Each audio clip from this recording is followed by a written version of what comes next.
Hæ, ég heiti Ágústa, ég er menntaður jógakennari og heilari.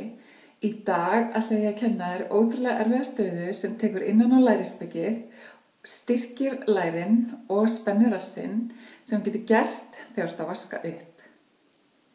Ok, nú erum við að fara að gera það. Sko, þetta er staðan. Fæturnar eru komnar vel í sundur og þá erum við einmitt með vaskinn, bara eins og þið sjáið, eiga mér í þessari hæð. Ég strax ekki geta talað og þetta er svo erfitt.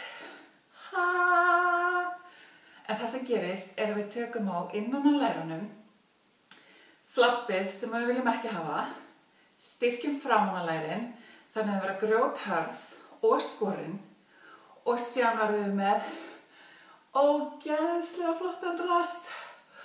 Og síðan bara drífa sér að vaska upp, eða skóla og setja í uppþvottavélina.